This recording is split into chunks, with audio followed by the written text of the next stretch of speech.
नमस्कार। आज हम राजस्थान में मरुस्थल के प्रसार के बारे में बात करेंगे। हमने कहा कि राजस्थान का एक बहुत बड़ा भूभाग मरुस्थलीय है, रेगिस्तानी है, जहाँ सिर्फ रेत ही रेत दिखाई देती है आपको, ऊंचे ऊंचे टीले दिखाई देते हैं। वहाँ की मिट्टी ऐसी है, उसमें पानी की उपलब्धता बहुत कम है। वहाँ का तापमान अत्यधिक तीव्र रहता है। तो राजस्थान का बहुत बड़ा एरिया जो मरुस्थलीय है उसके बारे में हम बात करेंगे। अगर कुल क्षेत्रफल की बात करें तो लगभग 60% भाग राजस्थान का मरुस्थलीय भाग है, जो लगभग 1.88 लाख वर्ग किलोमीटर जितना बड़े भूभाग में फैला हुआ है।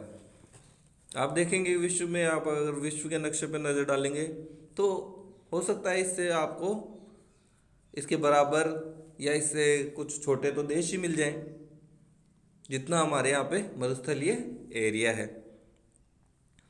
तो इतना बड़ा भूभाग हमारे यहाँ पे मरुस्थलीय या रेगिस्तानी है, जो पूर्ण रूप से रेत के टीलों के कारण, मरुस्थल के कारण अपना उपजाऊपन खो चुका है।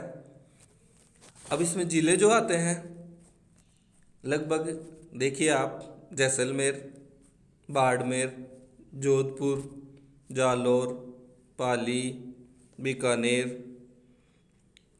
नागौर, गंगानगर, चूरू, सीकर, झुंझुनू, ऐसे अनेक जिले आते हैं जो मरुस्थलीय क्षेत्र में शामिल हैं। अब बात करें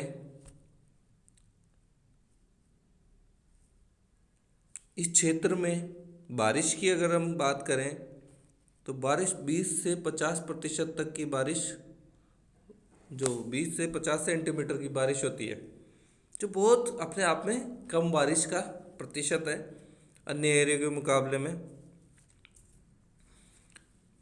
अब रेगिस्तानी क्षेत्र है, बारिश कम हो रही है, बारिश का प्रतिशत कम है, औसत जो वर्षा है वह बहुत कम है।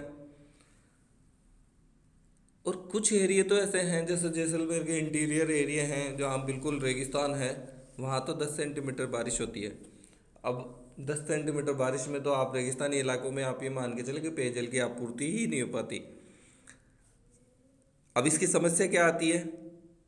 तापमान बढ़ जाता है, बारिश कम हो रही है, रेतीले एरिया है, इसके कारण वहाँ का तापमान 48 डिग्री तक चला जाता है, दिन का तापमान।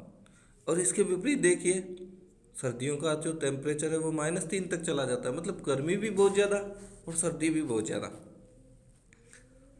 फिर इस एरिया में हमने कहा बारिश पे डिपेंड है, बारिश हम हमारा जो पूरा देश ही बारिश लगभग कृषि पे डिपेंड है। अधिकतम भूभाग पे कृषि होती है, लोग अधिकतम कृषि से जुड़े हुए हैं या पशुपालन से जुड़े हुए हैं, तो उनके लिए समस्या उत्पन्न होती है। अब ये मरुस्थलीय जो भाग है इसका प्रसार हो रहा है। इस प्रसार को रोकने के लिए अनेक योजनाएं चलाई जा रही हैं, जैसे केंद्रीय मरुक्षेत्र अनुसंधान संस्थान जोधपुर। मरुक्षेत्र का जो भाग है उसके विस्तार को रोकने के लिए, उसमें वन संपदा का विकास करने के लिए, वहाँ के पशुधन के लिए, या ये कहें कि मरुक्षेत्र में जो भी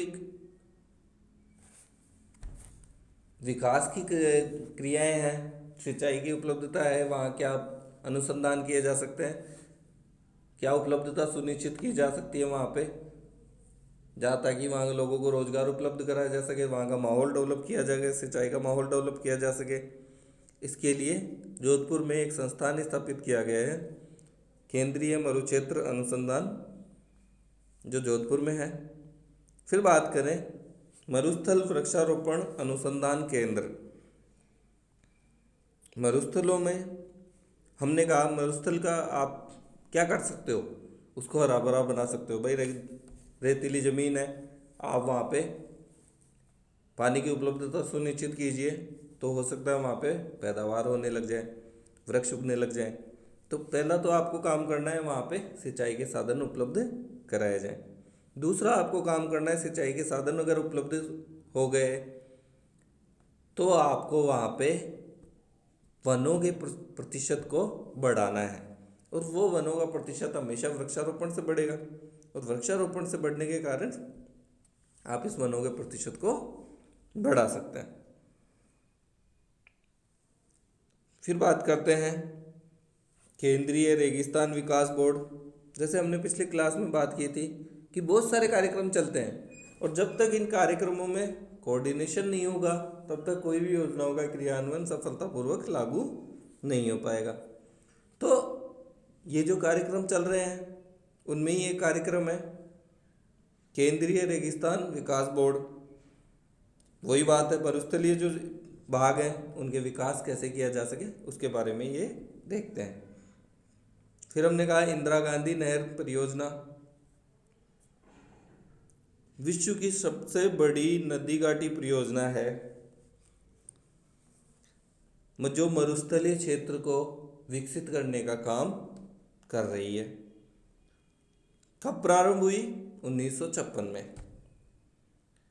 परियोजना का उद्देश्य क्या है? मरुस्थलीय भाग को हरा भरा करना, मरुस्थलीय भाग में पेयजल की आपूर्ति करना, मरुस्थलीय भाग को सिंचाई के साधन, सिंचाई के जो पानी की कमी है सिंचित क्षेत्र में तब्दील करना, वृक्षारोपण करवाना, चरागाहों का विकास करना, फसलें उत्पादन करना।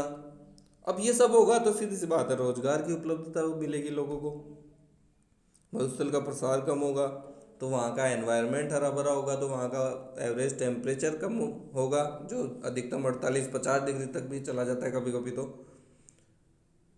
तो ये सब चीज़ें इस एक इंदिरा गांधी नहर परियोजना जो 1956 से चली आ रही है उसके कारण वहाँ के एरिया के लिए इनका विकास, मरुस्थलीय क्षेत्र का विकास किया जाएगा, वहाँ सिंचाई के साधनों का विकास किया जाएगा, और इस प्रकार से वहाँ पे एक जो आर्थिक उन्नति है उसको करने के कार्य इस योजना के अंतर्गत किए जा रहे हैं। फिर बात करें मरु विकास कार्यक्रम।